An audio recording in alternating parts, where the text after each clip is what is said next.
खट्टा खाने वाली चुड़ैल। रात को अचानक राधिका मौसी को किचन से कुछ गिरने की आवाज आई। उन्होंने बाहर निकल के देखा तो किचन में उन्हें कोई सफेद साड़ी में दिखा। वो चीख पड़ी, हे भगवान, आलतू जलाल तू आई बला को टाल तू, आलतू जलाल तू आई बला को टाल तू। राधिका मौसी को चीखते सुनकर श्रवण बाहर आता है भागते हुए। अरे माँ, क्या हुआ? क्या देख लिया? दादी माँ आ गई क्या सपने में? अरे बेटा, रसोड़े में देख तो कौन है? श्रवण रसोड़े में झांक कर देखता है और उसे कोई नहीं दिखता अंदर। अब रसोड़े में तो कोई नहीं है माँ। कोई सफेद साड़ी में नहीं है क्या? नहीं माँ, कोई भी नहीं है। चिल्लम चिल्ली की आवाज सुनकर काजल भी वहां आ जाती है। अब क्या हो गया माँ जी? अरे बेटा, रसोड़े में एक चुड़ैल थी सफेद साड़ी में। अरे क्या कर रही थी वो अंदर? अरे बताया नहीं, कल आएगी ना तो पूछ लूंगी। चुड़ैल जी, आपका क्या प्लान है? माँ जी, रात बहुत हो गई है, आपने कोई बुरा सपना देखा होगा, चलिए सो जाइए। राधिका मौसी सोने तो चली जाती है, पर उनको रात भर नींद ही नहीं आती। वो कुछ भी उलझुल बातें सोचने लगती है। कहीं चुड़ैल की वजह से तो घर में टेंशन नहीं हो रहा, कहीं उसी की वजह से तो वो दादी नहीं बन पा रही। सुबह जब राधिका मौसी रसोड़े में छानबीन करती है तो पाती है कि नींबू का अचार गायब है। चुड़ैल नींबू का अचार ले गई, मुझे तो ठीक नहीं लग रहा कुछ। चुड़ैल को भी पता है कि जिंदगी का असली मजा तो खट्टे में ही है। राधिका मौसी झट से श्रवण को फोन कर देती है। बेटा, मुझे समस्या समझ में आ गई है, हमें एक तांत्रिक की जरूरत है। अरे क्या बोल रही हो माँ, तांत्रिक की क्या जरूरत है? आप पूजा पाठ तो कर ही रही हो ना।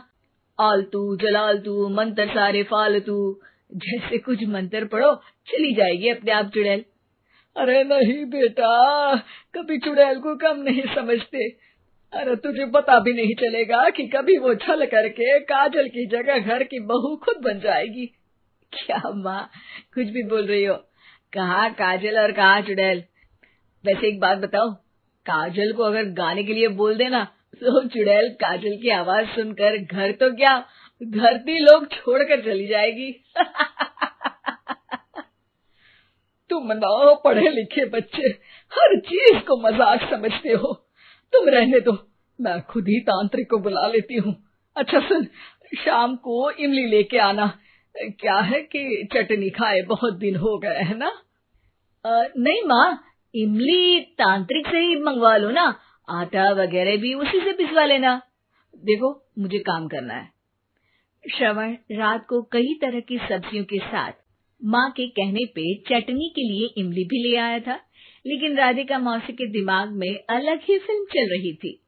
उन्हें अब सिर्फ शक ही नहीं यकीन होने लगा था कि शायद चुड़ैल ने श्रवण पर अपना जाल बिछा दिया था, जिस वजह से श्रवण उनकी बात ही नहीं मान रहा था। पर कोई नहीं, आने वाली रात में राधिका मौसी खुद तैयार हो गई चुड़ैल को पकड़ने के लिए। रुद्राक्ष की माला, तुलसी का पत्ता, हनुमान चालीसा सब हाथ के पास ही था, बस चुड़ैल का इंतजार था। और जैसा राधिका मौसी ने सोचा था वैसा ही हुआ। वो चुड़ैल उस रात भी आई, पर वो राधिका मौसी से तेज निकली और राधिका मौसी के उससे पकड़ने के पहले ही वो भाग खड़ी हुई। जरूर बहू पे साया है उस चुड़ैल का, तभी तो श्रवण के कमरे में गई है। और अगली सुबह राधिका मौसी पिछली रात हुए हमले में किन चीजों का नुकसान हुआ उसका हिसाब लगा रही थी। उनके खेमे से एक आम के अचार की शीशी भी गायब हो चुकी थी और वो इमली भी जो कल श्रवण लेकर आया था। राधिका मौसी इस बारे में सोच ही रही थी कि श्रवण जल्दी से रसोड़े में आकर दवाइयों की पोटली ढूंढने लगता है। अरे बेटा, क्या हो गया?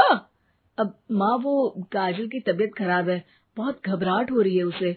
हे भगवान, मैंने पहले ही कहा था कि तांत्रिक को बुला लेते हैं, पर नहीं, अब देखो उस चुड़ैल ने काजल को अपने वश में करना शुरू भी कर दिया है। हालांकि श्रवण भूतों में विश्वास नहीं करता था, पर अब वो भी डर जाता है। और राजी हो जाता है एक तांत्रिक को बुलाने के लिए।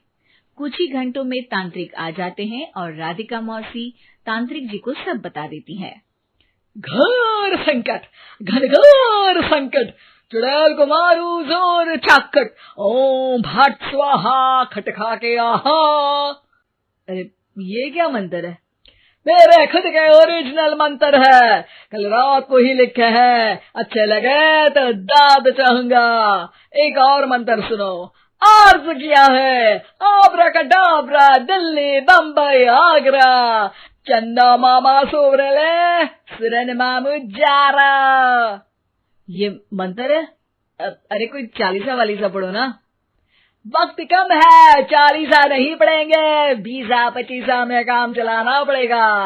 अलग निरंजन जाके लंदन, मुफ्त का मंजान घिस मेरे नंदन। अरे जल्दी करो तांत्रिक जी, जल्दी करो। तांत्रिक अपने उल झलूल मंत्र पढ़ने लगता है। श्रवण को तांत्रिक पे शक होता है। वो अपने एक डॉक्टर दोस्त को कॉल कर देता है ताकि कोई अनहोनी हो तो इमरजेंसी में चीजें मैनेज हो जाए। तांत्रिक धुनी रमाता है, जिसकी वजह से कमरे में काफी धुआं हो जाता है और जिसकी वजह से बहू की घबराहट बढ़ जाती है। अब भागेगी चुड़ैल। हाँ। बहू खांसते हुए धुएं से बचने के लिए बाहर चली जाती है। अरे भाग रही है, भाग रही है। पीछे पीछे श्रवण भी जाता है। बहू एक सोफे पर बैठ जाती है। तभी डॉक्टर दोस्त आ जाते हैं और श्रवण को पानी लाने के लिए कहते हैं। थोड़े चेकअप के बाद डॉक्टर कहते हैं, मेरे हिसाब से जाप का काम पूरा हो गया है। क्या मतलब? अरे कुछ भी नहीं माँ, कोई चुड़ैल नहीं है, खुशखबरी है, अब दादी बनने वाली है। मगर वो सब अचार के डब्बे। श्रवण दोनों अचार के डब्बे अपनी माँ को दिखाता है, जो कि उनके बिस्तर के नीचे छुपे हुए थे। आपने सही बोला था माँ, वो चुड़ैल काजल ही थी जो खट्टा खा रही थी। हमें कल ही पता चला, पर हमने आपको ये तांत्रिक वाला काम करने दिया ताकि आपको भरोसा हो जाए कि भूत वगैरह कुछ होता ही नहीं। अच्छा अच्छा, ये तो बड़ी खुशी की बात है, पर बेटा मुझे एक झाड़ू तो ला दे। क्यों माँ?